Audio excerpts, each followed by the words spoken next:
শেষ পর্যন্ত নন্দ দারোগা তার প্রাপ্য সম্মান পাবে নাকি? আমাদের আজকের গল্প লেখক হাসান হাবিবের কলমে লেখা চুরি। লেখক হাসান হাবিবের জন্ম 9 জুন 1976 বর্ধমান জেলার বাজে কুমারপুর গ্রামে।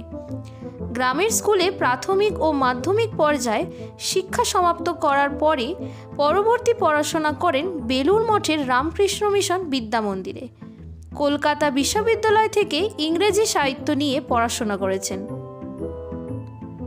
লেখালেখি শুরু হয় 1989 সালে। ছাপার অক্ষরে প্রথম লেখা রম্য রচনা প্রকাশিত হয়েছিল 1991 সালে। কবিতা লেখা শুরু হয় 1995 সাল নাগাদ। তার লেখা ও কবিতা প্রকাশিত হয়েছে আনন্দবাজার পত্রিকা, দ্য স্টেটসম্যান, দেশ, ফেমিনা, গৃহকোণ, শুকতারা, কিশোর ভারতী প্রমুখ নামকরা পত্রিকায়। তার সৃষ্ট গোয়েন্দা চরিত্র সর্বরীকে নিয়ে লেখা একাধিক গোয়েন্দা গল্প প্রকাশিত হয়েছে সাময়িক পত্রের পাতায়। শুরু হচ্ছে আমাদের আজকের গল্প লেখা চুরি।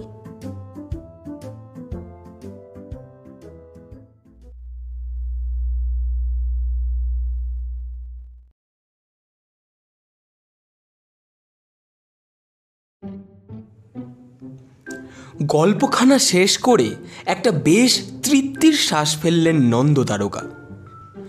পড়ছিলেন না, লিখছিলেন। সময় পেলেই গল্প কবিতা লেখা নন্দ দারোগার দীর্ঘদিনের অভ্যেস। বিগত 3 মাস প্রায় নানান কাজে জড়িয়ে গিয়ে একটা লাইনও লেখা হয়নি, অথচ মনের মধ্যে অনেক দিন ধরে একটা থিম ঘুরপাক খাচ্ছিল। আজ একটু অবসর মিলতেই লিখতে বসে গিয়েছিলেন। সকাল থেকে টানা লিখে দুপুর নাগাদ শেষ করলেন গল্পখানা। একটানা এতক্ষণ কেস লিখলে কবজি ব্যথায় টনটন করে ওঠে। আজ কিন্তু সেসব কিছুই মনে হলো না, বরং গল্পটা শেষ করতেই মনটা কীরকম একটা প্রসন্নতায় ভরে গেল। গল্পটা যে দারুণ জমেছে, এই ভাবনা থেকেই বেশ একটা স্ফূর্তিভাব মনের মধ্যে অনেকক্ষণ ধরে ঘোরাফেরা করছিল।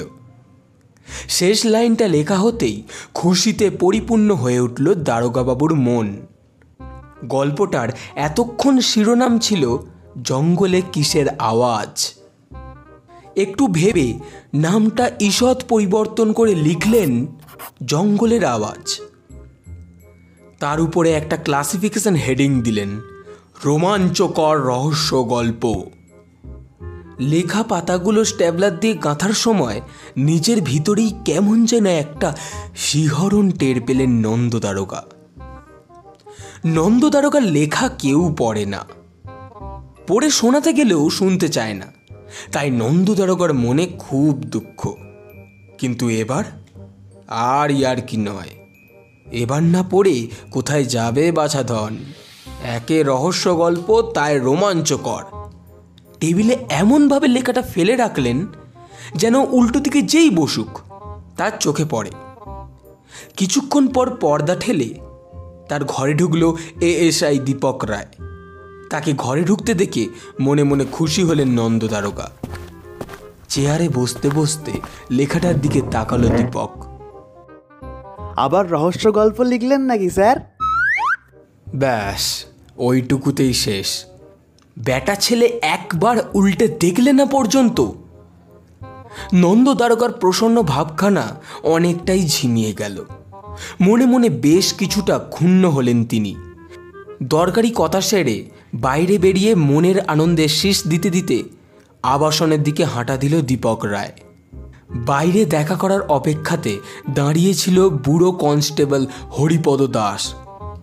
দীপক বেরোতেই সে টুক করে ঢুকে এলো ভিতরে। হরি কনস্টেবলকে দেখে নতুন আশায় বুক বাঁধলেন নন্দ দারোগা। পানের কালো ছোপ ধরা দাঁত বের করে হাসল হরি।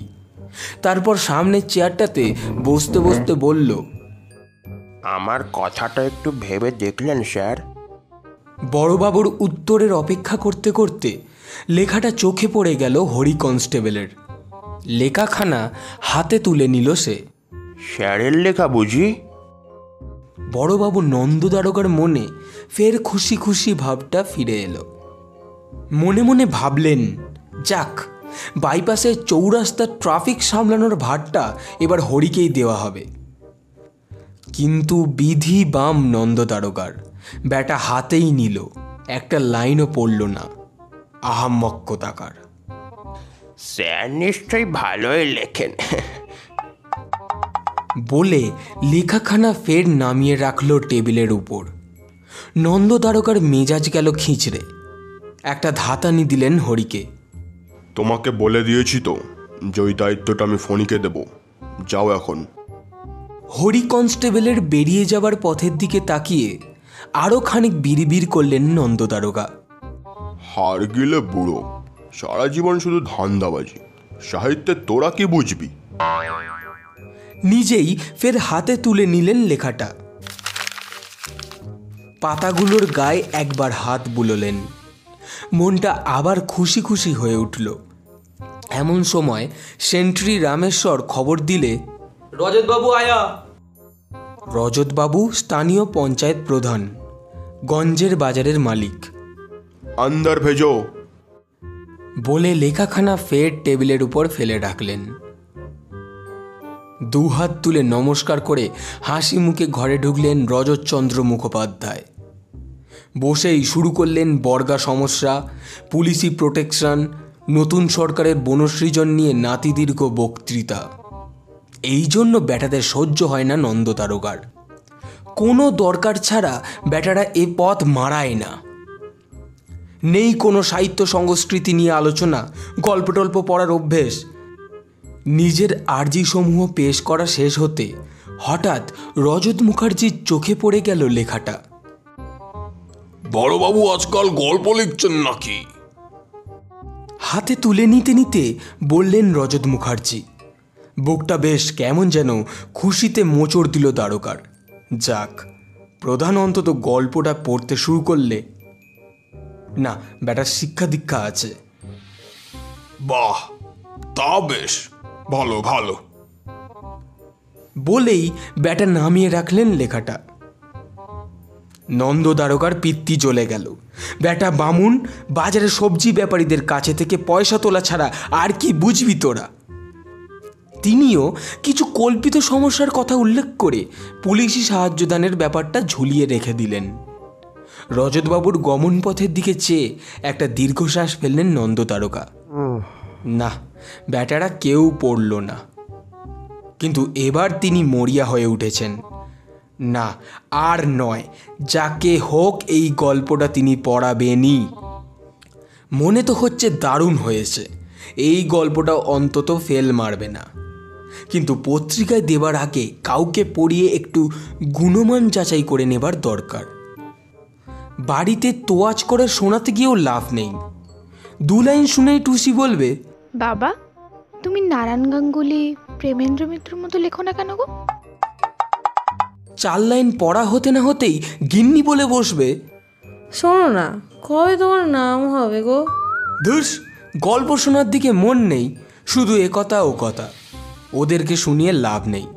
এ পর্যন্ত নন্দ দারোগার 3.5 খানা গল্প ছাপার অক্ষরে বের হয়েছে। 3.5 খানা, কারণ 4 নম্বর গল্পটা একটা স্থানীয় পুজোর সুভেনিরে বের হওয়ার সময় অপ্রত্যাশিতভাবে আরও 2টো টেলার শপের বিজ্ঞাপন চলে আসে। নির্দিষ্ট ফর্মার মধ্যে বিজ্ঞাপনগুলো রাখতে গিয়ে নন্দ দারোগার গল্পের একটা পাতা বাদ দিতে হয়। বাকি 3 খানা লেখা তিনি যখন যে থানার বড়বাবু ছিলেন সেই সব এলাকার লিটল ম্যাগাজিনে বের হয়েছিল। 3টি পত্রিকাই তিনি একটা ট্রাঙ্কের মধ্যে গুছিয়ে তুলে রেখেছেন। তবে সেগুলো তার লেখার গুণে ছাপা হয়েছিল না পদের মহিমায়, সেটা ঠিক সঠিক বলা যায় না। তবু একের পর এক লেখা ছাপা হচ্ছে, আর ট্রাঙ্ক দিনকে দিন ভরে উঠছে ছোট বড় নানান পত্রিকায়। আর সেগুলো দিয়ে একটা বই প্রকাশের জন্য খুব অনুরোধ করছেন প্রকাশকরা। এই স্বপ্নটা তিনি প্রায়ই দেখেন। তখনও চাকরিতে ঢোকেননি। একখানা উপন্যাসের পাণ্ডুলিপি নিয়ে গেছিলেন মৌমাছি প্রকাশনীর মালিকের কাছে। বুড়ো নেড়ে চেড়ে দেখে বলল, দেখুন মশাই, বয়স তো হয়েছে, চোখই আর সেরকম আগের মতো দেখতে পাই না।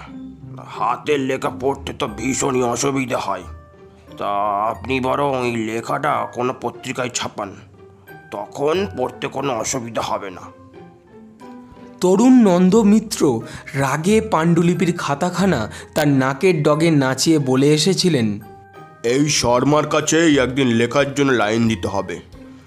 এই বলে রাখলাম, কথাটা খেয়াল থাকে যেন। দুঃখের কথা, সেই ঘটনার পর প্রায় 30 বছর কেটে গেছে। এখনো পর্যন্ত পত্রিকা সম্পাদক বা প্রকাশকদের তার ঘরে ধরে লাইন দেওয়ার মতো কোনো পরিস্থিতি তৈরি হলো না। অথচ কয়েক বছর আগে পর্যন্ত 2 হাতে কবিতা গল্প দুটোই লিখে গেছেন। কিন্তু যত বড় পত্রিকায় লেখা পাঠিয়েছেন তার সবই ফিরে এসেছে। সে কি কম অপমানজনক? তবু তারা বড় পত্রিকা, ঠাঁটবাটি আলাদা। কিন্তু তার এলাকার কোনো লিটল ম্যাগাজিন তার লেখা বাতিল করবে, এটা কি মেনে নেওয়া যায়? নাকি এমন অপমানের কথা কোনো দিনও ভেবেছিলেন নন্দ দারোগা? সেবার সেটাই ঘটালেন খোদ তার শহরের ইংরেজি স্কুলের মাস্টার শশাঙ্ক চৌধুরী। ব্যাটা নাকি ছোটদের 2-1 বই লিখেছে, তাই বলে এত গুমর? শশাঙ্ক বাবুর কালের জয়ঢাক পত্রিকায় পুজো সংখ্যা বের হবে জানতে পেরে একটা কবিতা পাঠিয়েছিলেন নন্দ দারোগা, তারই থানার কনস্টেবলের মাধ্যমে। বড়বাবুর লেখা বলে সেপাই সেটা মাস্টারের বাড়িতে জমাও দিয়ে এসেছিল, কিন্তু সংখ্যা বের হতে দেখা গেল লেখা নেই। নিজের থানা এলাকার লিটল ম্যাগাজিন, তাতে লেখা রিজেক্ট। এ সংবাদে স্থির থাকতে পারলেন না দারোগার গিন্নি কাত্যায়নী দেবী। খুন্তি ফেলে ফোন তুলে নিলেন হাতে। মেয়ের স্কুলের মাস্টার বলে আজ আর রেয়াত করবেন না। Hello, Shashanka Chowdhury speaking. কটা বাঙালির এমন সাহস থাকে মশাই? What do you mean? What do you mean? আমার কাছে ইংরেজি ফলানো হচ্ছে। I can also speak in English. তা তো দেখতেই পাচ্ছি ম্যাডাম, কিন্তু আপনি... দাঁড়ান আপনি, আমি নন্দ দারোগার বউ বলছি। বলি, কি এমন খারাপ লিখেছিল আমার স্বামী যে আপনার ওই 5 আনার পত্রিকায় আপনি ওটা ছাপাতে পারলেন না? রাগে কাঁপতে কাঁপতে দারোগার বউ ফোনের উপর গরম নিঃশ্বাস ফেলতে থাকে। শুরুটা দেখেছেন আপনি কবিতা? আমার স্বামী লিখেছে, মেঘলা আকাশ, শীতের বাতাস, হাওয়া বয় শন শন শন, গা করে কন কন কন, তবু ভয় পেয়ে কেউ ঠকিস না ঘরের ভিতরে। কি খারাপটা লিখেছে, হ্যাঁ? মানে সাহিত্য মূল্যের বিচারে... দূর মশাই, রাখুন আপনার ওই সাহিত্যর মূল্য বিচার। কি লিখেছিল আপনাদের ওই বুড়োটা? নীলনব ঘনে আশার গগনে, ওগো আজ তোরা যাসনি ঘরের বাহিরে। লাইনগুলো ব্যঙ্গ করে উচ্চারণ করলেন নন্দ দারোগার বউ। তারপর বলে উঠলেন, বলি, এগুলো মানুষকে নিয়ে কবিতা হচ্ছে? হ্যাঁ, আমরা কিছু বুঝি না। মাস্টার ঘাবড়ে যান এই হঠাৎ আক্রমণে। আরে সে কথা কে বলেছে? চুপ, একদম চুপ করুন। সব ভীতু বাঙালির দল। ওই বুড়োর বেলাতে যত আদিক্ষেতা উতলে ওঠে। কি লিখলেন না, ওগো তোরা যাস না ঘরের বাহিরে। শশাঙ্ক মাস্টারের উত্তর শোনার অপেক্ষা না করে বলে চলেন দারোগার গিন্নি, ওই বুড়োটাই বাঙালির চরিত্রের কেমন 12টা বাজিয়ে গেছে ভেবে দেখুন। কেন বাঙালি ঘর কোনো, কেন চট করে বাইরে যেতে চায় না, সেই আত্মসমীক্ষা করেছেন কোনো দিন? ফোনের ওপাশে শশাঙ্ক মাস্টার তখন থ। আর আমার বরের কবিতায় দেখুন, ঘরের ভিতরে ঢুকতেই বারণ করা হয়েছে। এরকম একটা পজিটিভ কবিতাকে আপনারা ছাপতেই পারলেন না? শুনুন, শীতের আকাশ, হিমেল বাতাস, ঠান্ডায় যখন গা কনকন করে, সে সময় ঘরে ঢুকতে বারণ করার সাহস কার থাকে মশাই? সেটা একমাত্র পুলিশ দারোগাদেরই আছে। অনেক হয়েছে ভেবে পাশে থাকা নন্দ দারোগা হাত তুলে থামার ইঙ্গিত করেন গিন্নিকে, কিন্তু গিন্নি তাকে থামিয়ে দিয়ে ফের বলেন, দুঃখ কি জানেন মশাই? যে লোকটার কবিতায় কোনো বাস্তবতাই নেই আপনারা তাকে নিয়েই মাতলেন। উনি রাঁধুনি হলে তো মশাই কাঁঠালের আমসত্ত্ব বানিয়ে ছাড়তেন। কি কাব্যে লিখেছেন না, সোনার তরী। বলি সোনার তরী কখনো হয় মশাই, নাকি কোনোদিন দেখেছেন? আর নিতে পারল না শশাঙ্ক মাস্টারের কান। খুট করে একটা আওয়াজ, তারপর ফোনটা কেটে গেল। গিন্নির হাতে ধরা ফোনের দিকে ফ্যাল ফ্যাল করে তাকিয়ে থেকে নন্দ দারোগা ভাবলেন, ব্যাটা যদি কোনো কেস টেসে ফাঁসে কোনো দিন তো মজা দেখিয়েই ছাড়বে। সারাদিন বহু লোক এলো গেল, কিন্তু এই গল্পখানা কাউকে পড়াবার বা পড়ে শোনাবার মতো কাউকে খুঁজে পেলেন না নন্দ দারোগা। শীতের রাত, আন্দাজ 10টা। সারাদিনের সব কাজ শেষ, আর কোনো কোলাহল নেই কোথাও। থানা নিস্তব্ধ, নিঝুম। নদীর ধারের কাশঝোপ থেকে ভেসে আসছে দু একটা শেয়ালের ডাক। নন্দ দারোগা সব কাজ সেরে এমন সময়ই কোয়ার্টারের দিকে হাঁটা দেন, তবে আজ উঠতে গিয়েও উঠলেন না। সন্ধেবেলা বিনোদপুর খালপাড়ে দুদল লোক মারপিট করেছিল জমি জায়গার দখল টখল নিয়ে। মেজ দারোগা সনাতন মণ্ডল ধরে এনেছে কয়েকটাকে। নিজের চেম্বার থেকে বেরিয়ে গুটি গুটি পায়ে অন্ধকার লকআপের দিকে এগোলেন নন্দ দারোগা। গড়াদের শিক ধরে ঈষৎ গলা খাঁকারি দিলেন। কিরে, কেউ জেগে আছে নাকি? একজন তখনও ঘুমিয়ে পড়েনি। সে ধর্মর করে উঠে বসল। ভাবল পেটাই শুরু হবে বুঝি। ভয়ার্ত কণ্ঠে বলল, এ বাবা, দারোগা বাবু। লেখাপড়া জানিস? আগে না, তবে মন জানে। কত দূর? ওই ক্লাস 2-3। দূর বেটা, যা ঘুমো গিয়ে। লাঠি নিয়ে মারামারি করলে ভাইয়া, কলম ধরলে না। Pen is mightier than sword রে ভাই। আমরা হাতে শীত কাটা ধরলাম, জেলে ঢুকে গেলাম। রবীন্দ্রনাথ কলম ধরল, লিখে বেরিয়ে গেল। লকআপের এক কোণ থেকে ভেসে এলো কথাগুলো। চমকে উঠলেন নন্দ দারোগা। আরে, ওই সিঁড়িঙে চোরটা, কালো লিকলিকে চেহারা, মালকোচা মারা ধুতি পরা। সন্ধ্যা রাতেই ইরিগেশন কলোনিতে কার তালাবন্ধ বাড়ির পিছন দিকে সিঁধ বসিয়েছিল, দীপক ধরে এনেছে। বাহ, বেশ বুদ্ধি তো ব্যাটার, মনে মনে ভাবলেন দারোগা। তা লেখাপড়া জানিস? আগে তা একটু জানি। কত দূর? ওই আইএ পাস। হ্যাঁ, আইএ পাস? তারপরেও বেটা চুরি করিস? প্রাথমিক ধন্দ কাটিয়ে জেগে উঠল পুলিশের সন্দিহান মন। বেটা নিশ্চয় গুল মারছিস। জানি বিশ্বাস করবেন না, কেউ করেও না। চারিদিকে দুর্ভিক্ষ, মহামারী, দেশভাগ, হিন্দু মুসলিম দাঙ্গা, এসব দেখে মানুষ তো কবেই তার বিশ্বাস হারিয়ে বসেছে। নতুন যে প্রজন্ম আসছে তারা মানুষকে বিশ্বাস করতে শিখবে। রবীন্দ্রনাথ বলে যাননি মানুষের প্রতি। রবীন্দ্রনাথ পড়েছিস? পড়ব না? রবীন্দ্রনাথ না পড়লে সাহিত্যের পড়লামটা কি? প্রশান্ত মহাসাগরে ভাঙা জাহাজের নাবিক যেন নন্দ দারোগা। সামনে গাছপালা নিয়ে দেখা দিয়েছে দারুণ একটা দ্বীপ। চাবি নিয়ে নিজের হাতে লকআপ খুললেন তড়িঘড়ি। আয়, বেরিয়ে আয়, আয় আমার সাথে। দেখিস আবার ফরকে ফরকে পালাস না যেন। তোকে কাল সকালেই ছেড়ে দেবো। নন্দ দারোগা তখন এক দীক্ষিত পাঠক পাবার আনন্দে মশগুল। তড়িঘড়ি সেন্ট্রি সেপাইকে দিয়ে কোয়ার্টার থেকে কটা রুটি আর আলু ভাজা এনে খাওয়ালেন।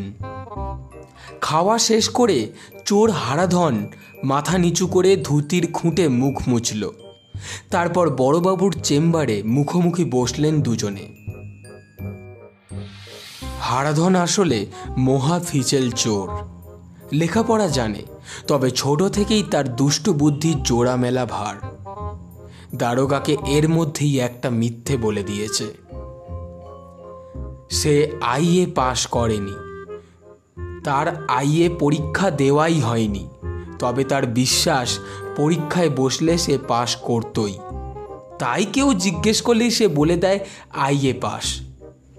আর ছোটবেলা থেকেই পড়া ফাঁকি দিয়ে হারাধনের গল্প বই পড়ার নেশা। তার জন্য বাবার হাতে মারও তাকে কম খেতে হয়নি। এহেন হারাধন খাবার পর মুখ মুছতে মুছতে ভাবল বড়বাবু তাকে দিয়ে নিশ্চয়ই কিছু লেখাপড়ার কাজ করাবেন। তা হোক, লকআপের মশার কামড় আর বিশ্রী গন্ধের থেকে ঢের ভালো। হারাধন খাওয়ার সময় নন্দ দারোগা তার দিকে তাকিয়ে বুদ্ধির দৌড় কতটা হতে পারে মাপার চেষ্টা করছিলেন। খাওয়া শেষ হতে বললেন, তা শরৎচন্দ্রের 5টা বইয়ের নাম বল দেখি। ঈষৎ হাসে হারাধন, চোখ বুজে বলে, দেবদাস, অরক্ষণীয়া, দত্তা, বামুনের মেয়ে, মেজ দিদি, বর দিদি, বিরাজ, বউ, শ্রীকান্ত। থাক থাক থাক। আশ্বস্ত হন নন্দ দারোগা। তা এগুলো স্কুলে মুখস্থ করার নাম নাকি বইগুলো সত্যি সত্যি পড়েছিস? বোঝা চোখ সমেত ঘাটটা চেয়ারের পিছন দিকে ঈষৎ হেলিয়ে দেয় হারাধন। স্মৃতি রোমন্থনের ভঙ্গিতে বলে, আমাদের গ্রামে ছিল হিন্দু মুসলিম পাশাপাশি বহুদিন ধরে বাস, কিন্তু খান সেনারা কাউকে ছাড়লে কি হিন্দু কি মুসলমান। ওপারে বিঘে বিঘে ধান জমি ছিল, পুকুর ভরা মাছ ছিল। রাজাকারদের অত্যাচারে সব চলে গেল।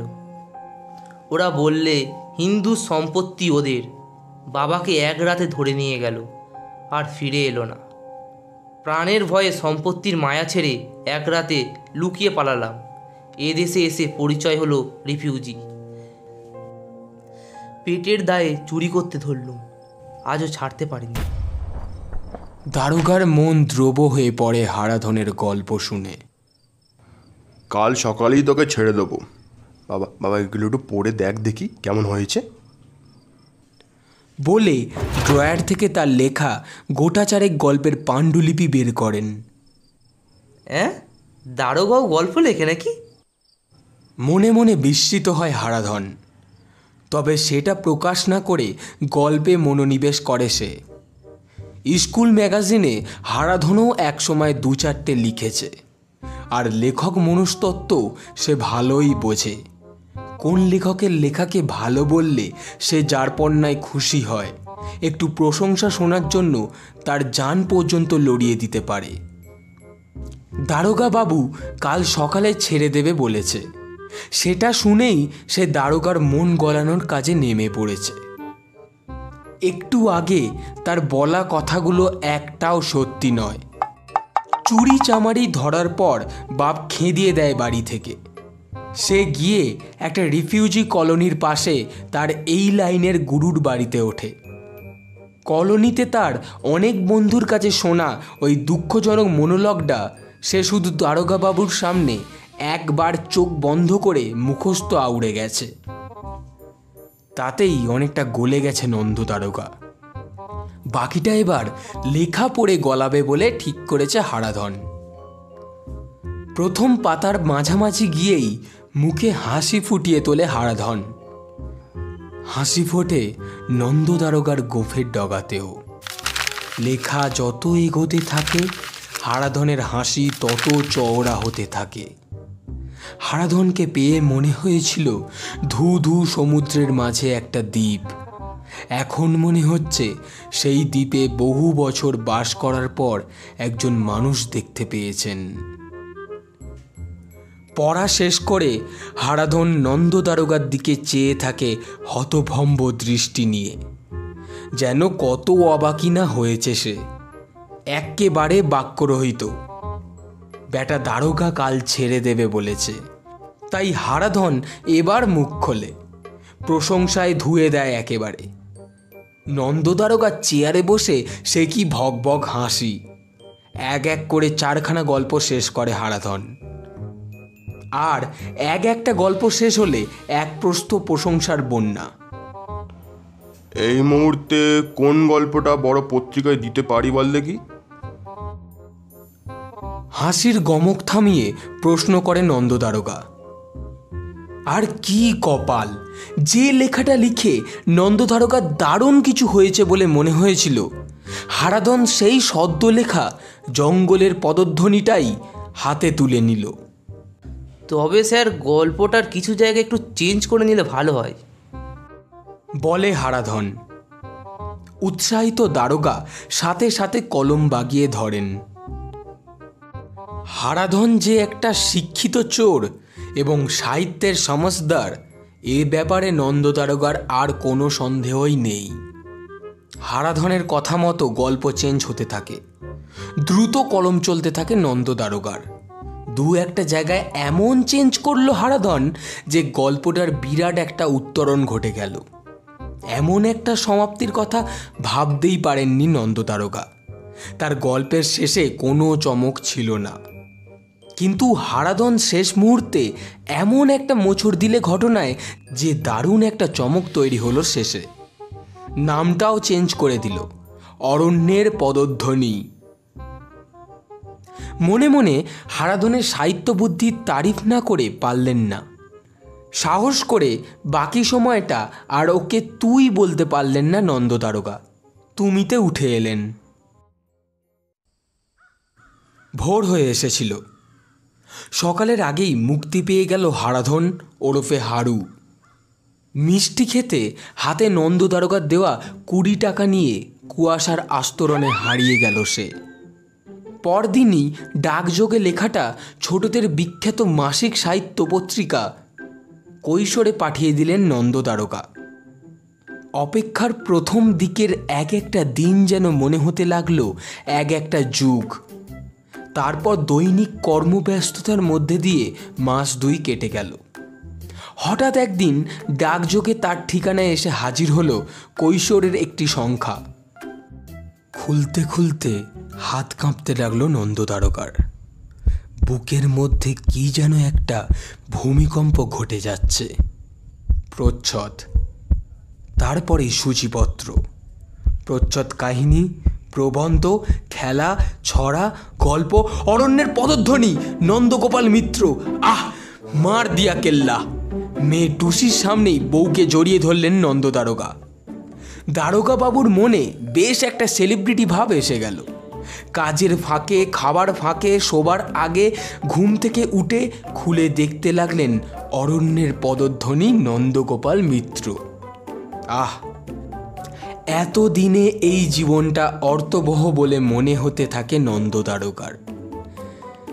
বেঁচে থাকা সত্যি খুব সুন্দর বলে মনে হয়।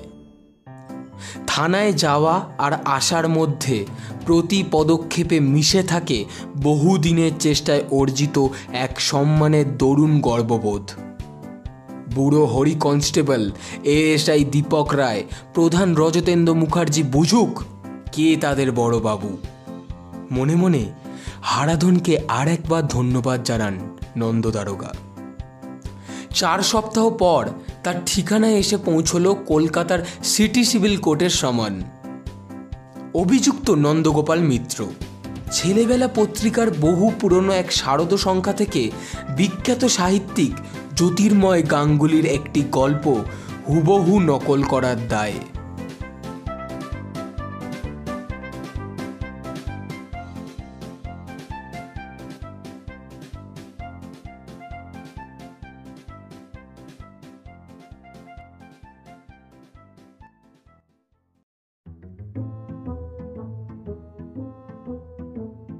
শেষ হলো আমাদের আজকের গল্প লেখা চুরি।